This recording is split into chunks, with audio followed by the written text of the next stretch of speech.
Filipenses capítulo 1, versículo 27.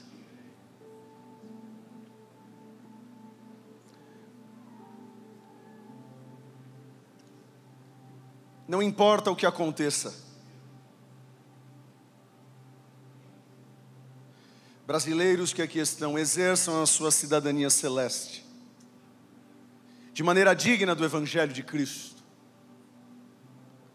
para que assim, quer eu vá e os veja, quer apenas ouça a seu respeito em minha ausência, fique eu sabendo que vocês permaneceram firmes, num só espírito, lutando, eu amo essa expressão, ok?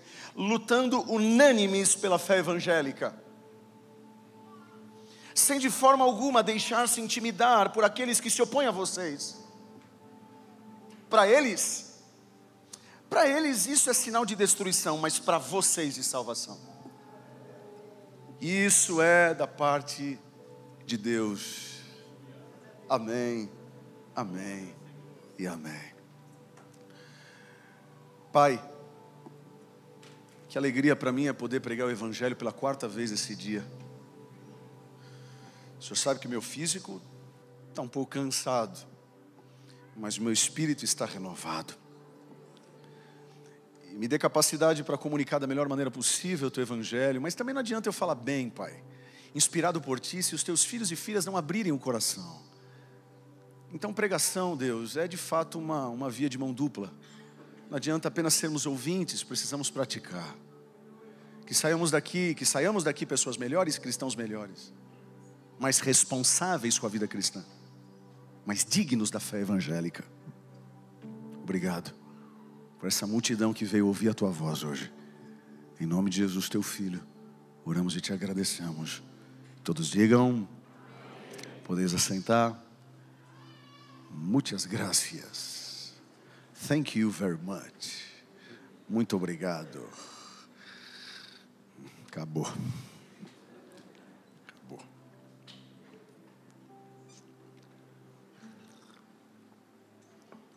Uma pergunta. O que vocês acham dessa frase aqui? Quantos acreditam que a igreja é um plano perfeito? Levantem as mãos, por favor. Gente. Quem acredita, acredita. Para de ficar em cima do muro. Quem acredita que a igreja é um plano perfeito? Levantem as mãos. A raiva de meio braço. Quem acredita que a igreja é um plano imperfeito? Levanta a mão. Os outros não têm braço. Meu Deus do céu, mas nem para decidir isso consegue. Todo espírito da dúvida sai da tua vida hoje, em nome de Jesus. A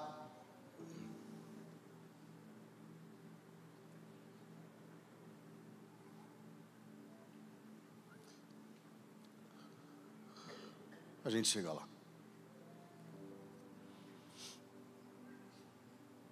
Todo pastor tem as suas ovelhas que não dão trabalho, mas tem uma galera que dá trabalho. É igual mãe e pai. Você tem um filho que dá mais trabalho e o filho que dá menos trabalho. É o Tunique Tinoco.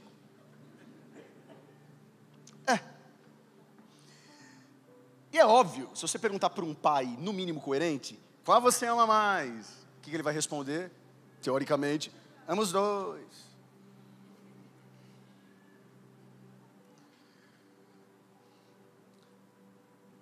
O que está em jogo aqui não é o amor. O que está em jogo aqui é a leveza. Porque cá entre nós, por melhor pastor que você seja, não é possível que você goste das ovelhas que dão problema.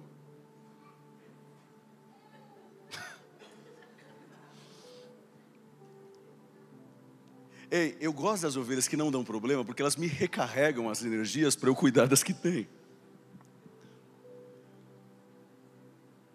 O apóstolo Paulo também pensava assim, nas devidas das proporções. O apóstolo Paulo, ele tinha cada igreja que ele tinha que pastorear. Corinto é uma delas, né? Aí que nasce Coríntias, né? Desculpa, mas é aí que nasce esse nome infeliz. Só para vocês terem uma noção, na igreja de Corinto, que no inglês é Corinthians, amém mesmo. o filho pegava a mulher do pai. Pegava, não é pegar de pega-pega. Somebody love, já ouviu falar? Olha que legal pastorear uma igreja desse. Acho que Paulo ficava feliz. Oi, meus lindos. Tanto que você pega as cartas de Corinto. Na igreja de Corinto, Corinthians em inglês, tinha divisão dentro da igreja. Uns falavam, não, eu sou de Paulo, outro eu sou de Apolo, eu sou de Pedro, eu sou de João, eu sou do Bolsonaro, eu sou do Lula. E aí Paulo fala, ei, por acaso Cristo está dividido? Em outras palavras, para que essa patifaria? Ridículo. Então você pega a igreja de Corinto que dava trabalho, a igreja lá em Colosso também dava trabalho, já estava meio que chamando de Jesus de Jessé. Já estava acreditando mais em anjo do que em Jesus. Você pega a igreja de Tessalônica, que já estavam duvidando se Jesus ia voltar. Aí lá vai o Paulo escreveu uma carta, ei, quero lembrar que aqueles que estão dormindo, enfim. Então você tem uma série de igrejas que deu muito trabalho para Paulo. Só que a igreja lá em Filipos, os crentes filipenses, na verdade, era aquela igreja que dava, abastecia. Todas as vezes que Paulo ia para lá, ou todas as vezes que Paulo ouvia a respeito dos filipenses, ele, acertei pelo menos em uma igreja. E por que essa igreja foi tão bela e tão atraente dentro da ótica do Paulo? Resposta simples. Eles sabiam que eles eram bem diferentes. Até porque Filipos ficava na Macedônia, Grécia. E lá tinha gente de tudo que é canto. Era a grande região daquele distrito. Então você tinha gente de tudo que é canto. Então cada um tinha uma cidadania. Cada um tinha um gosto de comida. Cada um tinha um gosto de roupa. Cada um tinha um gosto de time de futebol. Cada um tinha um gosto. E aí Paulo funda essa igreja. E ele percebe que eles valorizavam muito mais aquilo que os unia do que aquilo que os separava. O que os unia muito mais do que separava? Jesus Cristo. O evangelho de Jesus Cristo era unânime. Então Paulo ele ficava muito feliz. Caramba! Mesmo ausente ou presente, eu me alegro, porque vocês não estão batendo cabeça como Tessalônica, não estão batendo cabeça como em Corinto, não. Vocês continuam os mesmos, quando fundei a igreja e agora. Nossa, como eu gostaria de ouvir de Deus esse elogio, né? Aí eu fiquei pensando, caramba, se a igreja era tão boa, igreja não é feita de parede, igreja é feita de gente. Quem eram os membros dessa igreja? Aí você fala assim, Rodrigo, não, né? Como você vai descobrir?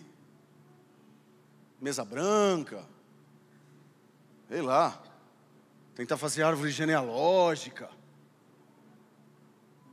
Por incrível que pareça, a gente consegue descobrir quem eram os membros dessa igreja. É isso que eu vim pregar aqui para vocês hoje. Quem foram os primeiros membros da igreja que fez essa igreja algo tão incrível e que se torna assim um exemplo para nós, para que sejamos uma igreja incrível.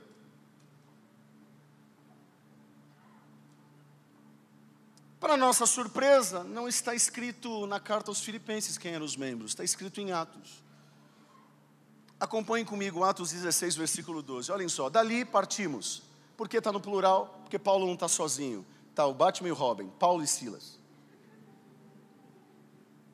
Lembra que Jesus disse? Não é bom andar sozinho, sempre anda com o outro. Mas pelo menos ande com boa gente. Aí, cabeça de bagre. Paulo e Silas. Olhem só, dali partimos para Filipos, na Macedônia, que é a colônia romana e a principal cidade daquele distrito. Ali ficamos vários dias, no sábado saímos da cidade. E fomos para a beira do rio. Quando a gente pensa que eles foram passear, tomar um açaí, não. Onde esperávamos encontrar um lugar de oração. É crente, né? E aí a gente se sentou, a gente começou a conversar com as mulheres que estavam reunidas ali. Uma das que ouviam era uma mulher temente a Deus, chamada Lídia, vendedora de tecido de púrpura. O Senhor abriu seu coração para atender a mensagem de Paulo. Ela era temente a Deus, ela era judia, na verdade ela era gentil, né? Era gentílica. Só que ela tinha se convertido ao judaísmo, só que o judaísmo não estava dando conta. Quando ela ouviu a mensagem do evangelho, ela falou, é isso que eu preciso. O Senhor abriu o coração de Lídia para atender a mensagem de Paulo. E aí, brinca com Paulo, batizou. Brinca com o pastor do lado de um rio. Brinca. Tendo sido batizada, bem como os de sua casa, lascou, pegou a família toda. Ela nos convidou dizendo, ei, se os senhores me consideram uma crente no Senhor, eu quero um GC na minha casa. E quando mulher fala, olhem só que interessante. Uma das pessoas que morava em Filipos, teoricamente bem de vida, porque ela vendia coisa para rico. Nem todo mundo que vende coisa para rico é rico. Deveria. Porque o lucro é maior. Só que ela é do tipo de mulher que no mínimo faz bons negócios. Eu acredito, e uma grande parte da teologia defende a tese que essa mulher era classe A. Se ela fosse para Miami, ela não ia igual eu de classe H. Esses dias me colocaram na classe G. Falei, o sangue de Jesus tem poder. Nem sabia que existia essa praga. Pelo menos coloca eu na B. Pelo menos para ver a cabeça dos ricos. Classe H, G, A, sangue de Jesus. Essa mulher não tinha esse problema. Ela não ia no Habib's. Desculpa. Habib's vai eu, vai você. Ela ia pro Coco Bambu, Outback. Aleluia. Quarto culto, eu tô morrendo de fome, imagina. Essa mulher é outro nível, mas deixa eu falar uma coisa. Tem gente que é tão pobre, tão pobre, tão pobre que só tem dinheiro. Quando ela ouviu sobre a fé evangélica, ela falou assim, eu quero. A Bíblia vem dizer que ela aceitou a Jesus, ela foi batizada e os da casa também foram batizadas, ou seja, a igreja de Filipos começa. Só que não dá para fazer igreja com uma família. Atos 16. Certo dia, dá até raiva, né, gente? Paulo é muito crente. Olha só, de novo, indo fazer o quê? Ei, deixa eu falar uma coisa. Tudo que começa na oração vai dar bons frutos. Por isso que a igreja é boa, Edu. Certo dia, indo nós para o lugar de oração, eu acho que era o rio, encontramos uma escrava que tinha um espírito pelo qual predizia o futuro. Ela ganhava muito dinheiro para os seus senhores com adivinhações. Essa moça seguia a Paulo e a nós gritando. É engraçado que aqui ela não adivinhou nada, ela só estava falando o que ela estava vendo. Estes homens são servos de Deus Altíssimo. Eles anunciam o caminho da salvação. Nossa, parece uma pregadora da Adai. Ela continuou fazendo isso por muitos dias. Aí essa expressão eu acho incrível. Finalmente, Paulo ficou indignado. Até Paulo fica indignado, mesmo orando.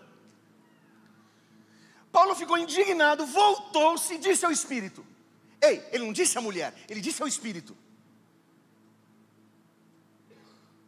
Em nome de Jesus Cristo, eu lhe ordeno, saia dela.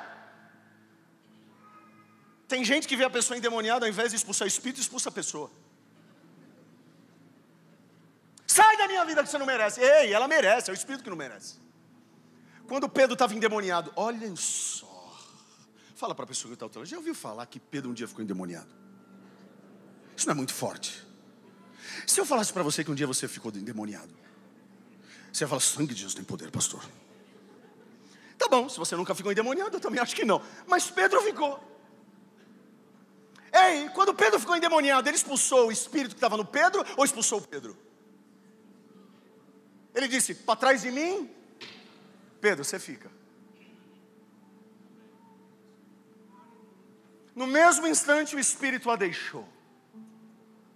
Olhem só, a igreja de Filipos ganhou mais uma. Uma ex, agora não é uma riquinha, agora é uma escrava que dava dinheiro para os seus senhores que tinham passado difícil. O que ela começou tentando brincar, ela estava endemoniada, começou a brincar, brincou com o cara errado. Brinca comigo, mas com Paulo. O que era uma endemoniada agora vai cantar no louvor da igreja de Filipos. Só que por conta da libertação da mulher, é óbvio que os donos dela, não se esqueçam, ela era escrava, ela tinha os seus donos. Os donos dela ficaram bravos, dizendo, esse Paulo e esse Silas não vai tirar o nosso lucro. Olhem o que o texto diz. Percebendo que a sua esperança de lucro tinha se acabado, os donos da escrava agarraram Paulo e Silas e os arrastaram para a praça principal diante das autoridades. E levando aos magistrados, disseram, estes homens não são judeus e estão perturbando a nossa cidade, propagando costumes que a nós romanos não é permitido aceitar nem praticar. Aí começa a baixaria. A multidão ajuntou-se contra Paulo e Silas, e os magistrados ordenaram que lhes tirassem as roupas e fossem açoitados. Ei, uma vida de oração não te blinda dos açoites, apenas te posiciona em como você vai enfrentá-los.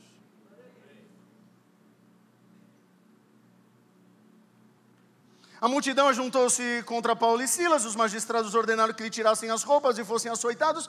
Depois de serem severamente açoitados, foram lançados na prisão. O carcereiro recebeu instrução para vigiá-los com cuidado. Eu acho lindo esse com cuidado. Os caras não tinham matado ninguém. Tendo recebido tais ordens, ele os lançou no cárcere interior. Não precisa ser inteligente para saber que se tem interior é porque tem o exterior. Ou seja, é o pior, é o mais escondido. E lhes prendeu os pés no tronco. Os caras estão pelados, acabaram de tomar uma sova, estão no cárcere interior e estão presos no tronco. E você ainda reclamando da tua luta. Só que quem ora com Lídia, ora com a escrava. Não falta oração na cadeia. E agora para os pentecostais se levantarem. Estou até segurando aqui para não tremer. Por volta da meia-noite. Quem ora livre, ora preso. Se você está esperando ficar com a vida boa para começar a ser crente, pode se enganar. Por volta da meia-noite, Paulo e Silas estavam orando, é brincadeira, e cantando hinos a Deus. Os outros presos os ouviam. Esse que é o problema que mexer com crente. Olha só, de repente... Ei, Cassiane, saudades. Elaine de Jesus, saudades. De repente houve um terremoto tão violento que os alicerces da prisão foram abalados. Aí imediatamente todas as portas se abriram, as correntes de todos se soltaram. O bravão do carcereiro, eu penso num cara barbudo, bravo, sabe? Acordou e, vendo as portas da prisão, desembaiou sua espada para se matar. porque pensava que os presos tinham fugido. Mas Paulo, gente, se sou eu e o pau está quebrando, Deus me liberta da prisão, o que eu faço? Ixi, fui. Tipo assim, Silas, bora, irmão. A igreja de Filipos estava apenas começando. Para Paulo, aquele carcereiro não era inimigo, era alvo da missão.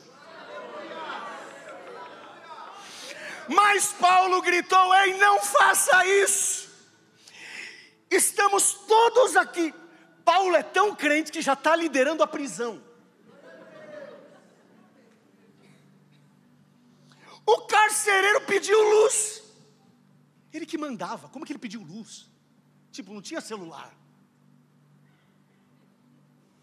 O carcereiro pediu luz, entrou correndo e trêmulo. Olha o bonzão aqui. Todo mundo é ateu, até que o pau pegue. Entrou correndo trêmulo, prostrou-se diante de Paulo e Silas. Então os levou para fora e perguntou. Aqui para mim é a minha crise no texto. Olha o que ele pergunta.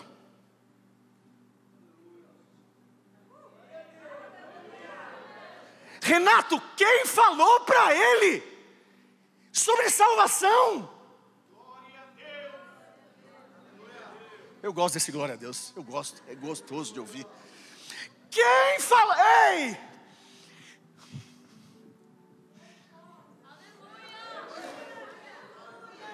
Ô mãe, eu me lembro como se fosse hoje o pai pregando esse texto. E ele gostava de pregar esse texto, óbvio, né? Qual é o nome dele? E a minha avó deu esse nome por causa, né? Não precisa nem falar. Meu pai falava assim: de repente, quando estava sangrando, o tronco estava doendo, Paulo olhou para Silas, Silas olhou para Paulo, Paulo falou: eu faço a primeira voz,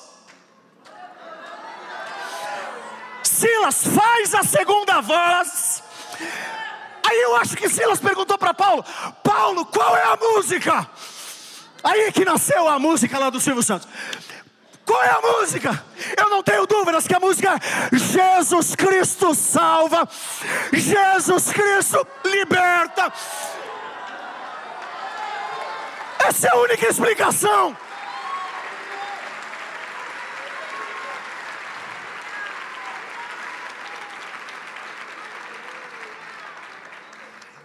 Ei, quantos se lembram do jogral? Revela a tua idade, infeliz.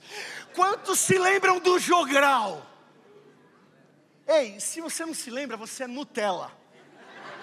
Porque quem é raiz se lembra. Jogral é uma coisa que só Deus gosta. É uma das coisas mais ridículas dos últimos milênios. Para você que não sabe o que é jogral, é o seguinte: escolhiam 6 para passar vergonha. Essa é a grande realidade. 6 para passar vergonha. Tunico, Tinoco, Soeiro, Marquinhos e Virgílio. Pronto, falei. E aí, o primeiro falava: queremos apresentar algo para a igreja essa noite. Aí o idiota aqui: o Senhor é meu pastor. Aí o outro: nada me faltará. O outro: deitar-me faz em verdes pastos. Aí todo mundo junto: certamente que a bondade. Aí a igreja caía no manto. Por mais que eu achasse ridículo, eu vou ter que ser humilde. Tinha jogral na Bíblia. Olhem só, então levou-os para fora e perguntou: senhores, já está tratando como senhor. Deu pau no cara e segurou no tronco até agora. Senhores, que devo fazer para ser salvo? E aí eles responderam: jogral. Eu acho que Paulo olhou para o Silas e falou assim: 1, 2, 3. Creia no Senhor Jesus e serão salvos você e os de sua casa. E pregaram a palavra de Deus a ele e a todos de sua casa. Gente, foi tão rápido, foi até para casa. Naquela mesma hora da noite, o carcereiro lavou.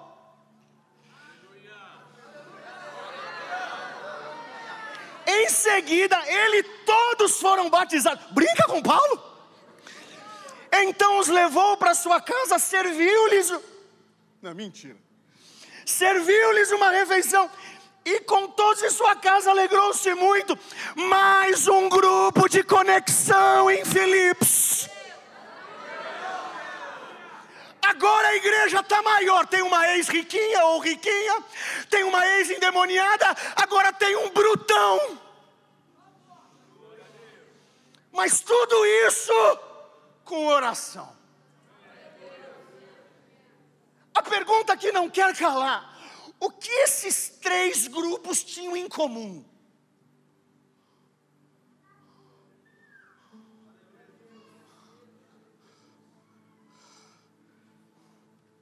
Gente, possivelmente eles jamais iam no mesmo restaurante. Era Habib's e outro Coco Bambu. Eles não iam para as mesmas partes da cidade.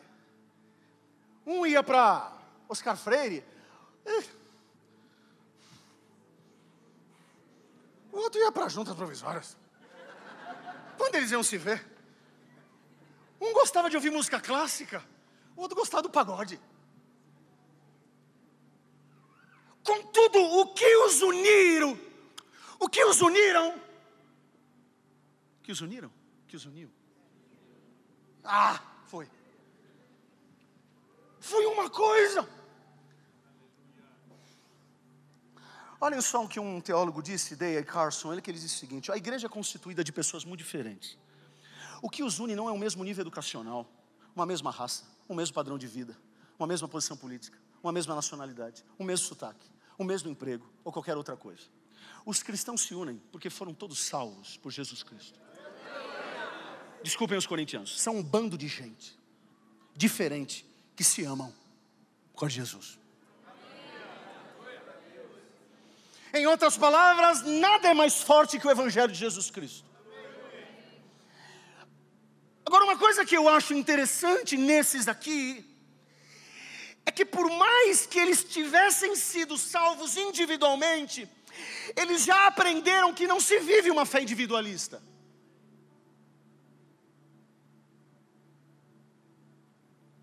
Tanto a Lídia e também o carcereiro, eles não... Minha casa...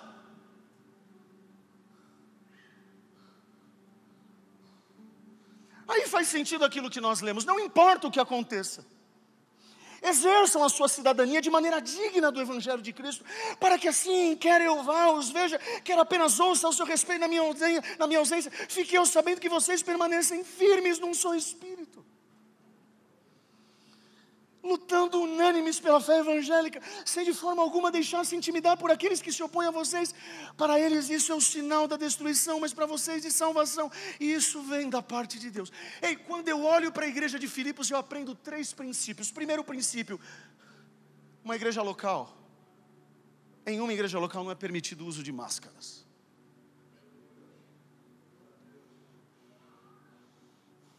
Não é permitido o uso de máscaras. Uma comunidade centrada no Evangelho tem que ter uma placa abstrata dizendo: aqui não pode entrar com máscara. Ei, aqui pouco importa o teu dinheiro. Estão aqui comigo, sim ou não? Pouco importa se você fala inglês, fala chinês, fala em línguas. Pouco importa, sabe por quê? Porque aqui é uma comunidade de pessoas imperfeitas. Aqui é um lugar onde as pessoas elas não podem arrotar aquilo que elas são, tampouco arrotar aquilo que elas não são. Eu me lembro que quando eu comecei a pregar, eu olhava para mim, tinha sapato meio que do meu pai, a calça do meu pai, a gravata do meu pai. Sabe Davi, quando usou aquele negócio de Saul? Eu olhava assim para o espelho, mas eu tinha medo, se eu fosse eu mesmo, das pessoas não me respeitarem. A Tati olhava assim, tipo, e aí, Coringa? Vamos tirar a máscara? Você não é esse cara na minha casa. Hey, as pessoas querem a tua verdade. Uma comunidade evangélica tem que ser autêntica, tem que ser simples, tem que ser bonita. Aqui é o lugar onde as máscaras elas precisam cair. Aqui é o lugar que você não precisa ficar falando uma coisa que você não é. Segunda coisa que eu aprendo é que uma igreja local Ela pode ser até compassiva, mas ela não é complacente. Ixi, lascou, Rodrigo, eu não fui para a escola esse dia. Eu vou explicar. Uma comunidade centrada no Evangelho tem a capacidade de criar ambientes compassivos, ou seja, acolhedores, mas não complacentes, ou seja, ambientes que acolhem as pessoas com seus mais diversos pecados, mas as guiam à plenitude de Cristo. A igreja de Filipos, a igreja Adai e tantas outras igrejas, você vem como está, mas vai melhorar. Vai melhorar. Vai melhorar. Quantos acreditam que aqui dentro melhora? Já dizia Santo Agostinho. Você que não gosta de Santo Agostinho, vai ter que gostar. Ele disse uma coisa bacana, tantas outras. Ele dizia assim: a igreja não salva, mas ajuda. A igreja é imperfeita. A igreja é feita de pessoas imperfeitas, mas o plano é perfeito. Não existe plano B, ou é a igreja, ou é a igreja, então é plano perfeito. E eu tenho uma palavra: as portas do inferno não prevalecem contra a igreja.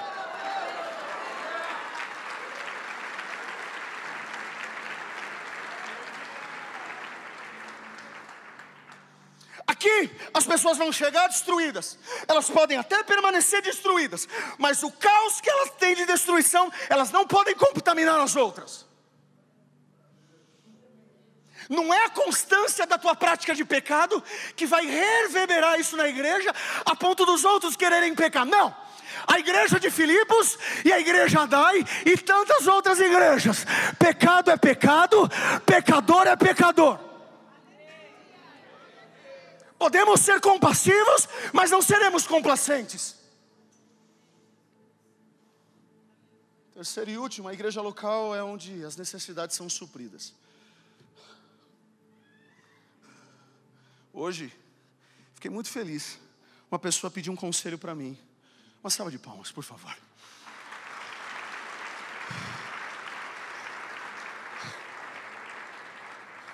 Por que uma salva de palmas?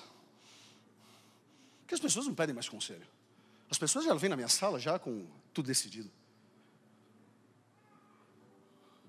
95%, acreditem nesse número, 95% das pessoas que entram na minha sala pastoral, elas não vêm pedir ajuda para o conselho que elas têm que tomar decisão. Não, elas já se lascaram.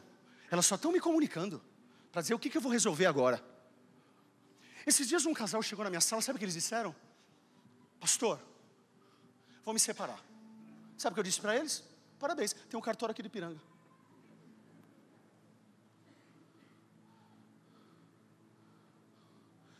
Um ser que pede hoje conselho para pastor está em extinção quase. As pessoas estão mudando de igreja. Deixa eu falar uma coisa. Tem gente que não muda de time, mas tem uma facilidade para mudar de igreja. Fala para um corintiano ser palmeirense. Fala. Pode perder, pode ir para a segunda divisão, isso é coisa de outros times. Vai para a segunda, vai para a terceira, vai para a quarta. Eu não sei o que é isso. Mas fala. Fala. Vê se um corintiano, cabra, né? Vê se ele vai ser São Paulino um dia. Vê se ele vai ser palmeirense. Vê se ele vai ser santista. Não. Uma coisa é uma coisa, outra coisa é outra coisa. É um ser em extinção hoje pedir conselho para pastor. Então você já sabe, hein? Eu não estou dando indireta não, hein? Eu estou dando direta. Que indireta não pega. Tenta dar indireta para alguém, vê se pega. Eu nunca consegui dar uma indireta para alguém e pegou.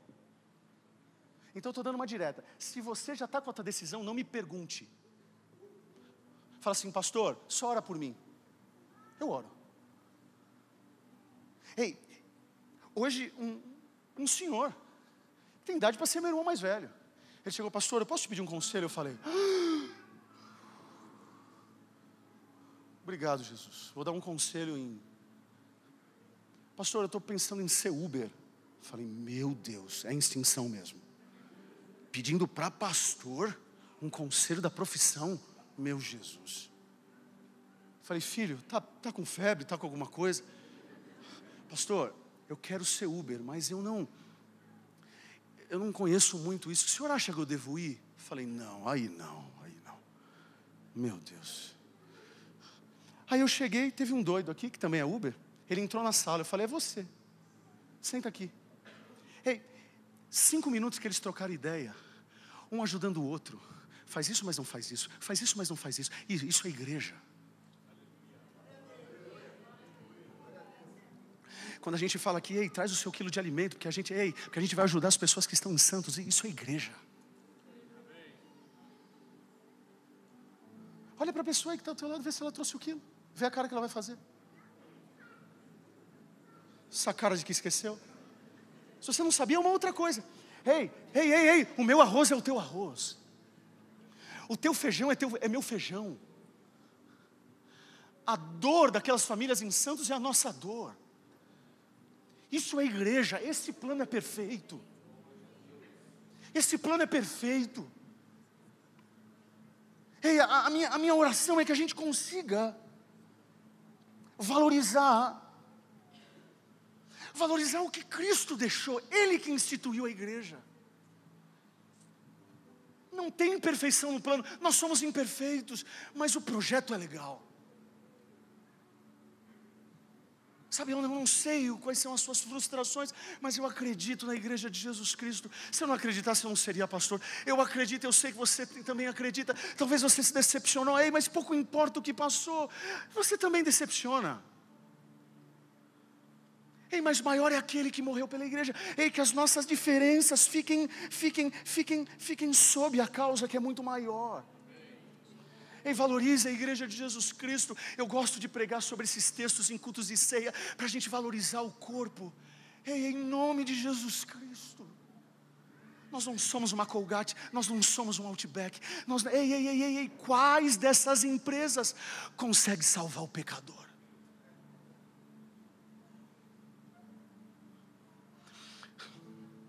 O máximo que empresários podem fazer é te dar um bom salário. Mas qual é a empresa que consegue colocar o teu nome no livro da vida? Eu não vou acreditar nisso.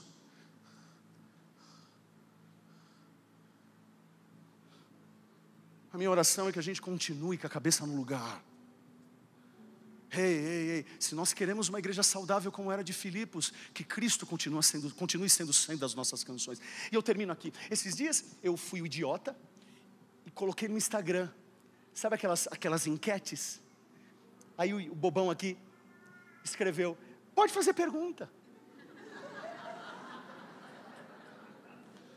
Olha, você tem ideia de jirico? Aí eu coloquei: faça as suas perguntas. Aí teve um infeliz. Tomara que não seja daqui, porque eu nem sei. Mas eu acho que não é. Ele escreveu assim: pastor Soeiro, você pode explicar se a ADAI é uma Assembleia de Deus mesmo?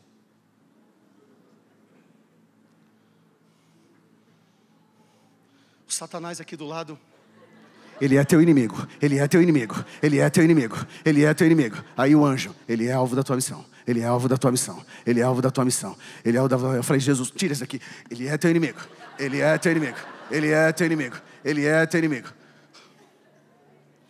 Aí eu fiquei pensando. Quando eu pensei em responder, acabou o tempo de responder. Porque passou 24 horas e eu estava numa viagem para a Argentina. Quando eu peguei a internet, eu ia responder. Sabia nem quem era mais. Eu não respondi para eles, mas eu vou responder para vocês o que é a ADAI. Sabe o que faz uma ADAI ser Assembleia de Deus? Não é a gente cantar da harpa. É a música do século 21 que a gente canta, tem o mesmo conteúdo da harpa. O que faz a ADAI uma Assembleia de Deus não é porque eu não uso a roupa do Daniel Berg, do Gunnar Ving, mas é pregar o mesmo conteúdo que eles pregavam. Qual é o conteúdo? Jesus salva, Jesus salva, Jesus salva, Jesus salva, Jesus. E aí o terremoto vai acontecendo na alma das pessoas. Jesus salva. Eu não tenho muita coisa a dar para vocês. A única coisa que eu posso fazer é que todo domingo, toda quarta-feira, Jesus veio, morreu, ressuscitou e em breve vai voltar. Isso basta.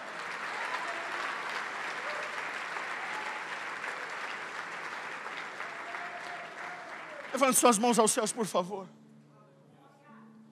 Feche seus olhos. E agradeça a Deus porque você faz parte de um plano perfeito, mesmo sendo imperfeito.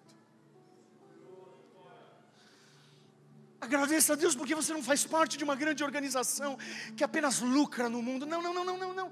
Você faz parte de uma organização que leva as pessoas para o céu. O que está em jogo não é quanto você ganha. O que está em jogo não é a tua nacionalidade. O que está em jogo não é o teu partidarismo. Não, o que está em jogo,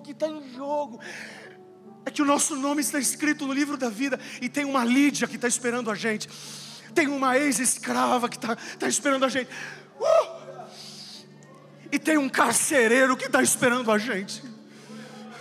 Tem alguém que está esperando a gente. Tem alguém que está esperando a gente. Tem alguém que está esperando a gente.